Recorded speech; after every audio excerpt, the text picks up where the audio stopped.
Welcome back. We just discussed the recount effort as well as to whether or not it's going anywhere. In a minute, we'll also discuss the future of the Democratic Party and also leadership battle for Nancy Pelosi's spot as House Democratic leader. But first, wanted to get Congressman Steve Israel's take here on the recount push. New York Democrat, he's leaving Congress after this term expires in January. First off, you counting the days here, Congressman, or are you getting a little nostalgic? I am counting the days, the hours, the minutes, and the seconds. After 16 years in Congress, it's time for me to pass the torch and for me to do other things. Well, speaking of other things, I can't believe we're almost in December and we're still potentially going to be counting votes. You think the recount effort's a giant waste of time and money, or do you think that this could materially change the results when it's all said and done in these 3 states that we've already mentioned? I don't know whether it will materially change the results. I mean, my guess is that if Mr. Trump were on the losing end of this or had won the popular vote and not the Electoral College, he'd be calling for a recount. It's people's right under the law. What I think Democrats have to do is spend more time understanding how we tap into the anxieties of middle class and working class voters who turned against us. Our time would be better spent figuring that out, and while I respect the right of people to seek a recount, I'd rather be focusing on what we need to do to tap into middle class anxieties, provide constructive solutions to rebuild paychecks and careers, to build infrastructure in this country. Those are the substantive pursuits that I think we ought to be engaged in. Well, in fact, Congressman, you chaired the Democratic Policy and Communications Committee, and there was conversation today about how the messaging may be different going forward. 2 different schools of thought. One is target certain different constituencies with different message. The other is whether they're in a rural community, whether they're lost their job on an assembly line, whether they're in an inner city, doesn't matter if they're white, black, or Latino, the same economic anxiety is an issue to them. What would your advice be to those folks picking up the mantle? What should the message be so you guys don't lose again in 2 years? You know, I fundamentally believe that a stagnant paycheck in Levittown, Long Island, and a stagnant paycheck in Phoenix, Arizona, they're the same thing. And if you are in the middle class and you've been struggling and you've been seeing people doing very well while you're still trying to figure out how to save for your kids' college, we owe you an explanation, and more important than an explanation, we owe you a blueprint for a rebuilt economy. And so my advice to Democrats, although I may be leaving Congress, I'm not leaving the Democratic Party, and so my advice is quite clear and quite strong. Understand why middle-class and working-class voters engaged in this primal scream, as David Axelrod called it, and solve those problems. This isn't a matter of moving further to the left or further to the right. This is a matter of moving the middle class forward. And if we can do that, we will win the next cycle of elections. Give me a sense. You don't have to put names to it. I'm sure, like there always is, there's a post-mortem afterwards, and people figure out where they went wrong, whether it was the message, the messenger. At the end of the day, do you think more Democrats you talk to in D.C. say, hey, you know what? We won the popular vote here with a different candidate.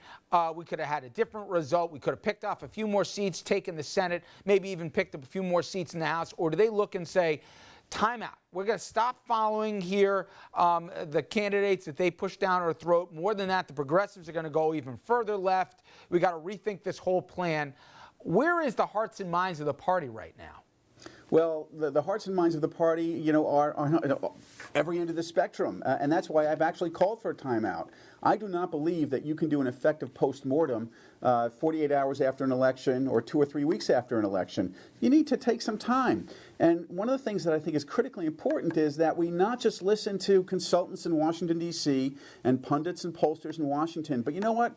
Go into Ohio and Pennsylvania and Michigan. Go to those states. Live with those voters for a while. Understand what they're going through. And don't write talking points based on polls. Craft a message and an economic blueprint based on what those people are seeing and breathing and living every single day. And if we do that, if we embed ourselves in those communities and understand those feelings, that economic anxiety, that loss of faith in democracy and institutions, if we do those things, then it won't simply be a message that we're constructing. It will be a connection that we're building with those voters, and that's how we win them back. Well, one of those Ohioans, a colleague of yours in the House, Tim Ryan, he echoed some of the frustrations with the party, but also about party leadership. Take a listen to what he had to say in the aftermath of the defeat in November.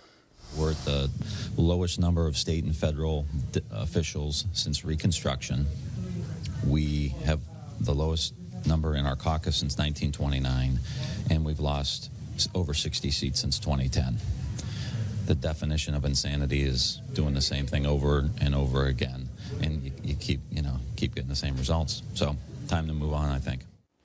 To his point, Congressman, putting Pelosi back in the same job she had before, definition of insanity, got to go in a different direction. Is he right? Well, look, I love Tim Ryan. He's one of my best friends in Congress. I spent a lot of time with him working on middle-class issues. But I will say this.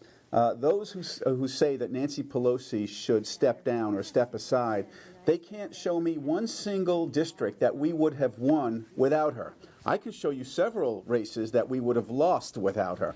And so I think it's important for us not to simply ask her to step aside, but we've got to keep her where she is, but build a new cadre of folks around her. And we've got to empower that next generation of younger members of Congress. I won't be serving with them, but I understand that they are restless. And Nancy Pelosi has done just that. She's announced a slate of leaders coming from people who have served less than 3 terms. I think that's vitally important.